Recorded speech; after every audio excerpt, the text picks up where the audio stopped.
안녕하세요.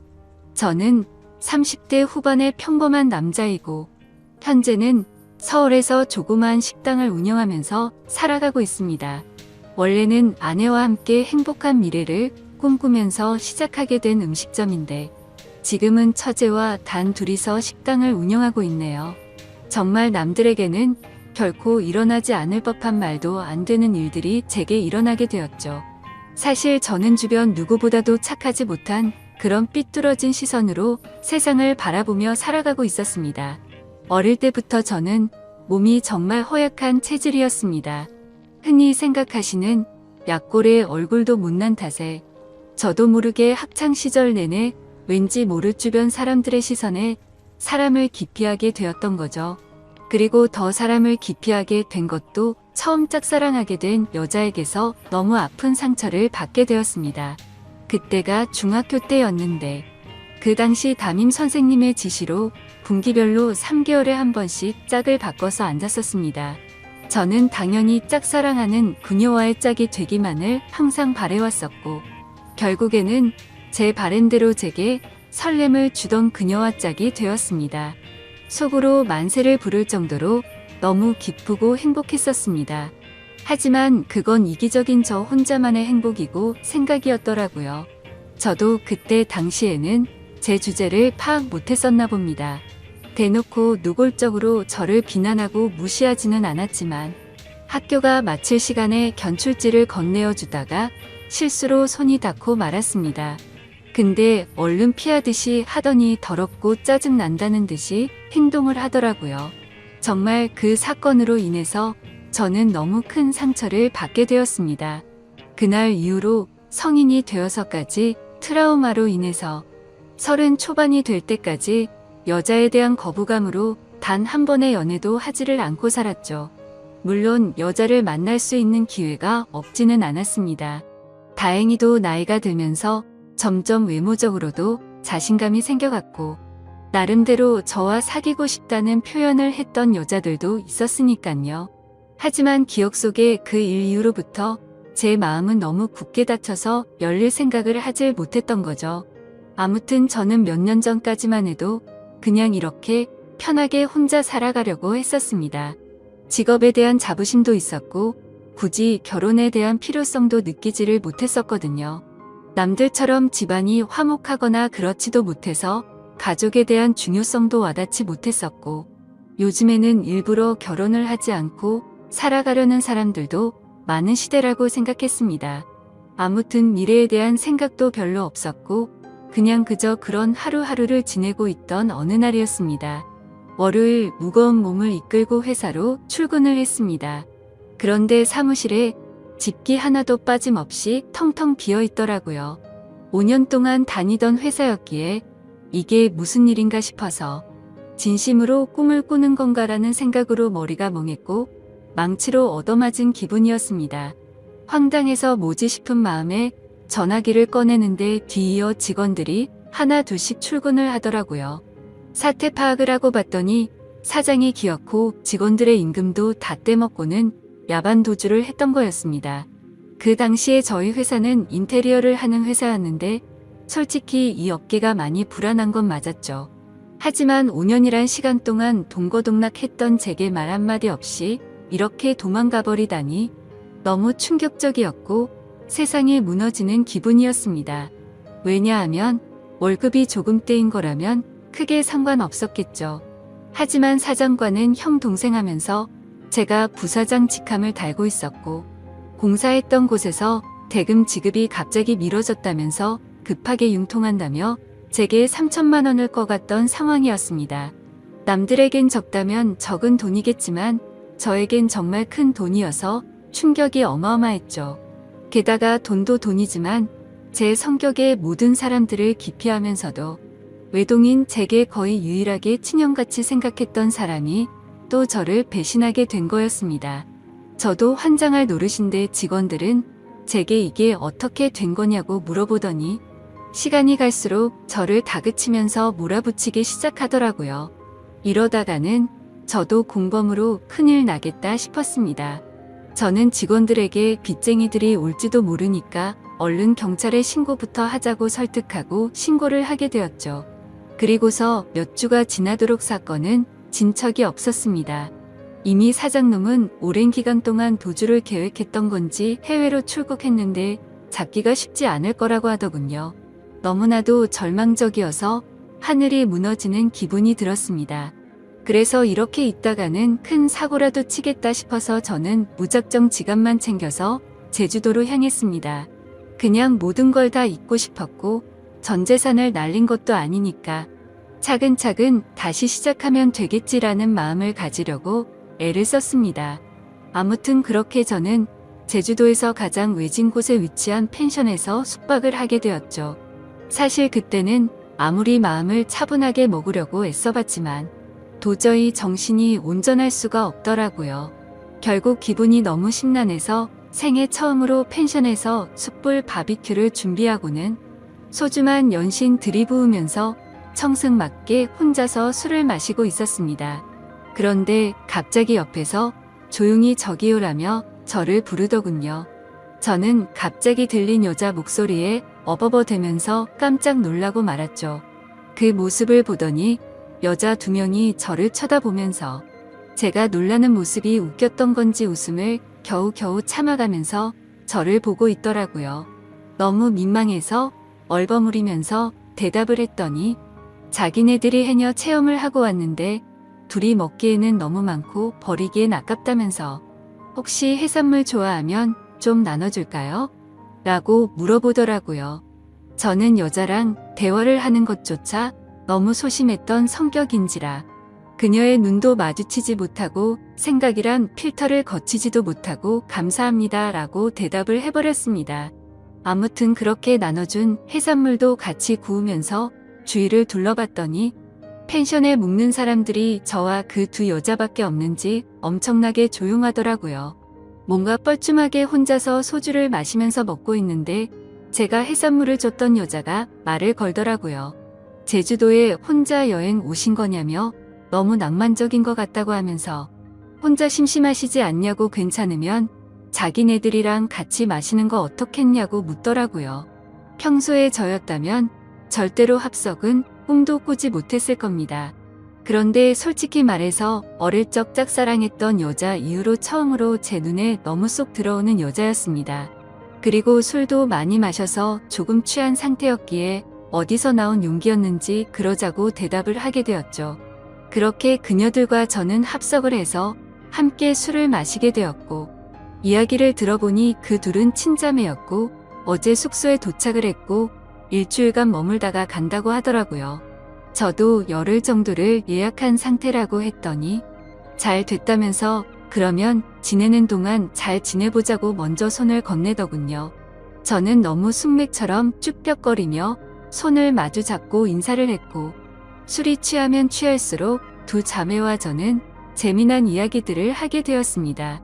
그때 드는 생각이 저도 모르게 말로 나와버렸습니다. 사실 혼자서 괴로움을 삭히려고 왔는데 혼자 있을 때는 더 괴롭더니 지금은 괴로운 게 다 잊혀지고 너무 즐거운 것 같다고 말했습니다.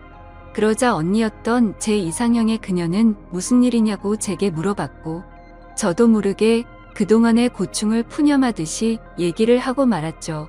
그런데 그런 지루하고 재미없는 얘기인데도 불구하고 그녀는 너무 진지하게 저를 똑바로 쳐다보면서 이야기를 들어주고 진심 어린 조언을 해주더라고요. 생전 처음으로 느껴보는 친절함에 저는 너무 행복했고 설레었습니다.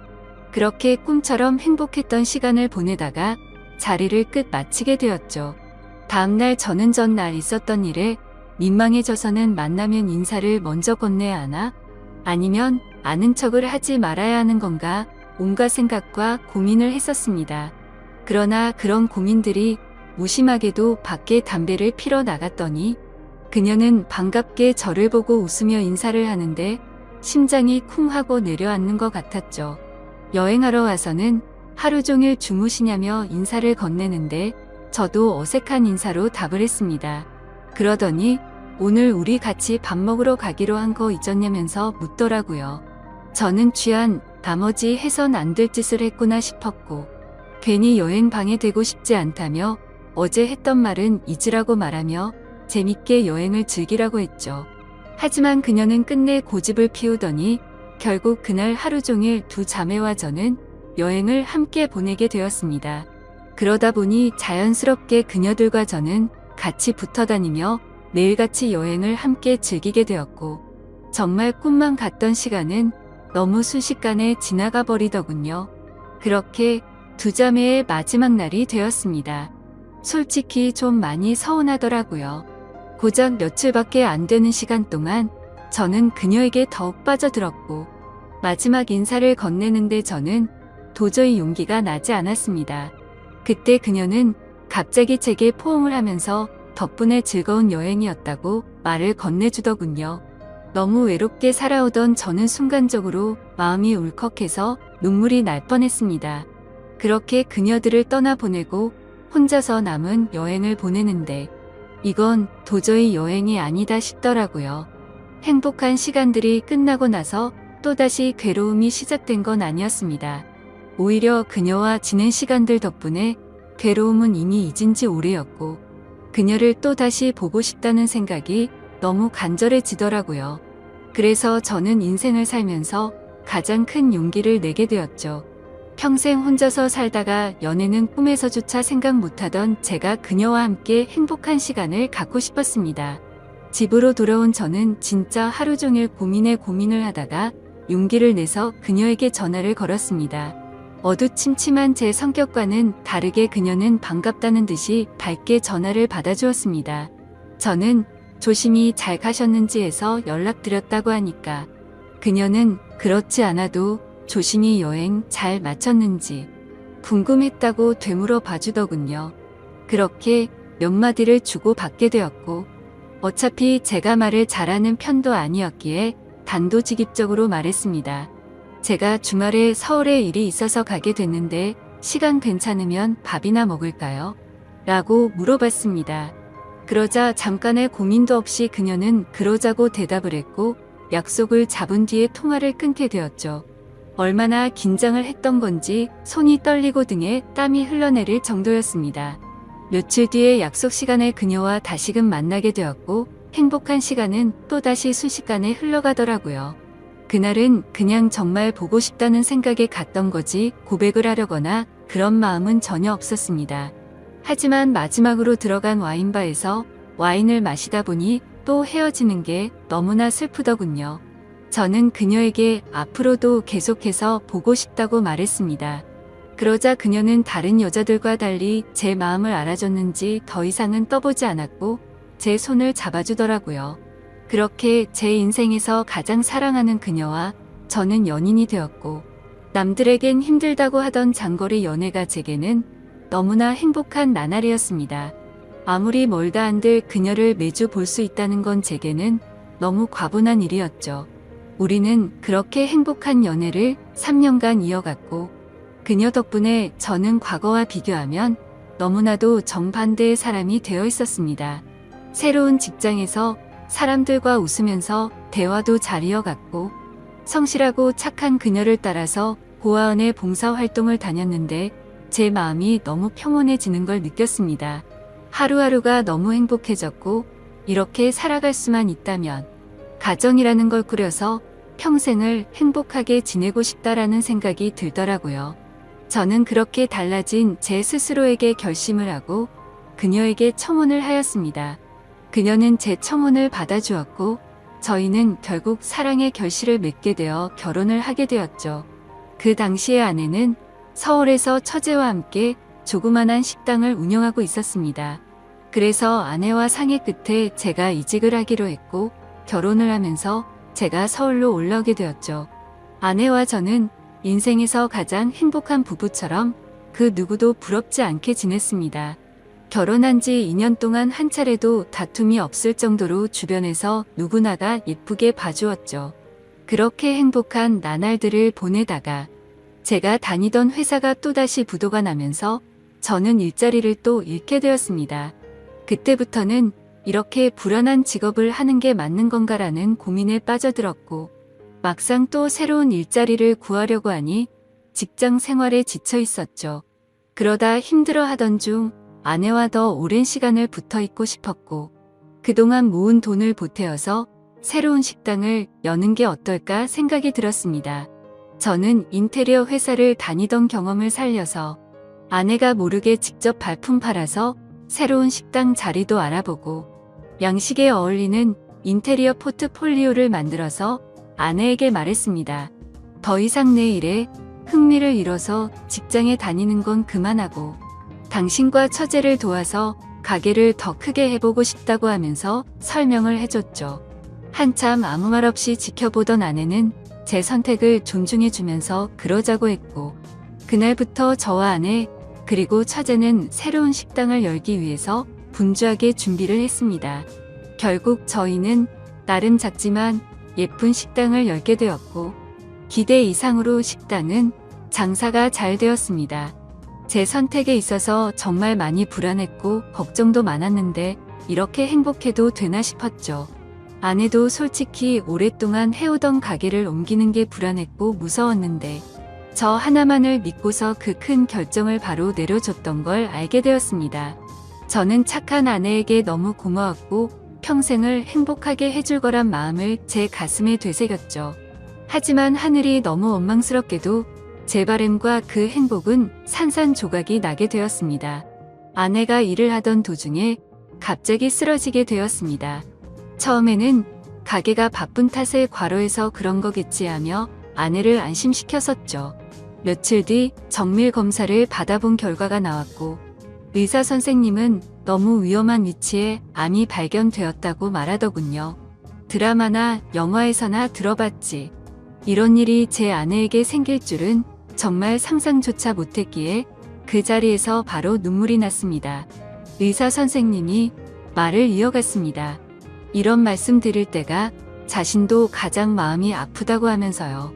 솔직히 말해야 할 것 같다며 아무래도 너무 위험한 수술이 될 것 같다고 하면서 아내분에게도 솔직히 말씀을 드려야 한다고 하더라고요. 그 말을 듣는데 아내를 처음 만났던 제주도에서 처음 만난 그날 밤이 떠오르고 그동안의 일들이 순식간에 주마등처럼 지나가는데 저도 모르게 애처럼 펑펑 울어버렸습니다. 아내에게 이 모든 사실을 솔직하게 털어놓는다는 게 너무나도 어려웠습니다. 하지만 저를 저보다도 잘 아는 아내는 저를 보자마자 눈치를 채더라고요. 펑펑 울어서 알아본 건지 너무 경직되어 있는 저를 알아본 건지 저는 있는 사실 그대로를 말해줬습니다. 아내는 괜찮은 척 하면서 오히려 저를 위로해주면서 말을 하더라고요. 솔직히 너무 무섭고 화도 나고 슬프지만 저를 만나서 그동안 너무 행복했다며 그래도 위험하긴 하지만 끝까지 포기는 하지 않을 테니까 좌절하지 말자고 하더군요. 그 말을 듣는 순간 제가 너무 부끄러웠습니다. 정작 아픈 아내는 저렇게 용기를 내서 힘을 내려고 하는데 도저히 저부터 무너질 수가 없었습니다. 처가댁에 연락을 해서 이 사실을 말씀드렸고 장인어른과 장모님 그리고 처제는 아내에게 찾아와서 미친 듯이 펑펑 울었습니다. 그러자 아내도 그동안 참았던 눈물이 터진 건지 애처럼 펑펑 우는데 정말 가슴이 찢어졌습니다. 그렇게 아내는 항암 치료를 시작하게 되었고 날이 가면 갈수록 급속도로 야위어가는 아내를 보고 있으니 모든 게 너무 원망스러웠습니다. 괜히 나를 만나서 아내가 이렇게 아프게 된 것만 같고 죽을 만큼 너무나도 힘이 들었습니다. 그렇게 힘든 시간을 지나서 아내의 수술이 있기 전날 밤 아내와 저는 한참 동안 이야기를 나누었습니다. 그때 처음으로 알게 되었던 건 아내도 제주도에서 처음 본 그날 저에게 호기심이 생겼고 관심이 갔었다고 하더군요. 그래서 다음날 같이 밥 먹자는 약속을 한 적이 없었지만 일부러 거짓말을 해서 같이 합류해서 여행을 한 거였다고 하더라고요. 물론 제 여행을 방해하고 싶었던 건 아니었고 제가 그날 밤 혼자 있을 때 더 괴롭다고 했던 말이 밤새도록 신경이 쓰였답니다. 제 아내의 성심이 깊은 건 알았지만 그 말을 듣는 순간 눈물이 멈추지가 않더군요. 그러면서 수술이 어려운 건 우리 모두가 다 잘 알고 있는 사실이니까 지금 말을 해야겠다고 하더라고요. 혹시라도 자신이 잘못되더라도 제발 당신 탓이라고 생각하지 말고 행복했으면 좋겠다고 말했습니다. 그리고 우리가 함께 시작했던 가게도 자신에겐 너무 행복한 추억이 가득한 곳이니 슬픈 감정보다도 행복한 추억을 떠올리면서 계속 지켜달라고 했죠. 그렇게 밤새도록 저희는 끊임없이 많은 대화들을 나누었고 결국에 제가 인생에서 가장 사랑하던 제 아내는 이 세상을 떠나고 말았습니다. 아내를 떠나보내고 하루하루가 너무 괴롭고 인생이 무너진 듯 슬펐습니다. 솔직히 돈 몇천만 원 사기 당했던 건 정말 세 발의 피조차도 안 될 정도의 괴로움이었습니다. 정신 나간 사람처럼 죽을 만큼 술을 마셔대기도 해봤지만 다 소용없었습니다. 시간이 지나면 이 아픔이 줄어들 수 있을까 싶은 생각만 가득했습니다. 그렇게 집에서 틀어박혀서 지낸 지 몇 주가 지났을 무렵이었습니다. 항상 조용하고 내성적이던 처제가 집에 들어와서는 마치 다른 사람처럼 온갖 잔소리를 늘어놓기 시작하더라고요. 언니가 지금 이 꼴을 보려고 그렇게 떠나간 줄 아냐면서 화를 내더군요. 형부 혼자서만 힘든 줄 착각하지 말라며 주변 사람들 생각해서 제발 그만하라면서 화를 내다가 울더라고요. 정말 예전이나 지금이나 너무 이기적인 나쁜 놈이었습니다. 저뿐만 아니라 모두가 다 힘들어도 꿋꿋이 버텨내고 있다라는 생각이 들더군요. 울고 있는 처제에게 다가가서 저도 같이 울면서 미안하다고만 되뇌었죠. 그러다 처제와 함께 밖으로 나가서 같이 술을 한잔하면서 이야기를 나누었습니다. 가게는 이렇게 계속 문을 닫아둘 거냐고 물어보더라고요. 솔직히 아내 생각에 미쳐버릴 것 같아서 가게 근처도 갈 수가 없었습니다. 하지만 그건 너무 비겁한 짓이란 것 정도는 알았죠. 그런 생각을 하던 찰나의 처제도 저와 같은 생각을 말하더군요. 언니 생각에 자신도 가게 근처도 못 가겠다며. 근데 언니가 제게 했던 말을 처제에게도 똑같이 했더라고요. 마지막으로 부탁한다면서 좋았던 추억 가득한 가게를 계속했으면 좋겠다고 했답니다. 사실 아내가 왜 그렇게 가게에 집착하는지는 저도 잘 알고 있었습니다. 아내는 저와 제 처제를 생각해서인 마음도 당연히 있었지만 너무 착한 심성에 그동안 어려운 아이들에게 무료 급식을 주던 걸 멈추지 않기를 바랬던 거였죠. 세상에 어떻게 이런 착한 여자가 또 있을까요? 사실 이런 마음을 갖고 있는 것도 가게를 가게 된 날 알게 되었습니다. 처제와 저는 아내의 부탁을 이어나가기 위해서 결심을 했고 다음날 가게로 나갔습니다. 몇 주간 비워져 있던 가게임에도 불구하고 구석구석 너무 깔끔하게 청소가 다 되어 있었습니다. 그리고 그곳에 놓여져 있던 편지가 있었죠. 아내는 가족들과 저에게 너무 많이 미안하답니다. 제게는 평생 행복하게 함께 지내면서 흰머리 나는 것도 보고 싶었고 우리에게 아이도 낳아서 행복한 미래를 꿈꿨는데 너무 마음이 아프다네요. 그러면서 자신을 대신해서 아이들에게 도움을 주면서 평온함을 느껴줬으면 좋겠답니다.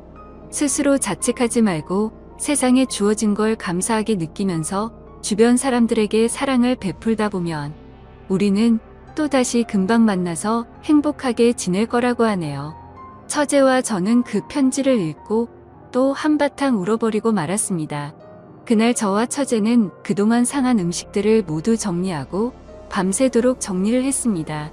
아내의 바램대로 다시 장사를 하기 위해서 준비들도 하였고 장사를 시작하고서 정신없는 나날들을 보냈던 것 같네요. 처제는 언니 대신해서 잔소리할 거라며 전처럼 느긋하게 할 생각 말고 제대로 도와달라며 선전포고까지 하더군요. 그러면서 꿀단지가 뻑뻑해서 모녀는 저를 핀잔 주더니 숟가락으로 치더니 순식간에 열더라고요. 이제는 예전보다 조금은 더 편해진 처제와 열심히 하루하루를 보내고 있네요. 이 글을 쓰면서도 제 인생에서 제일 행복함을 느끼게 해준 제 아내가 너무 그립고 보고 싶습니다.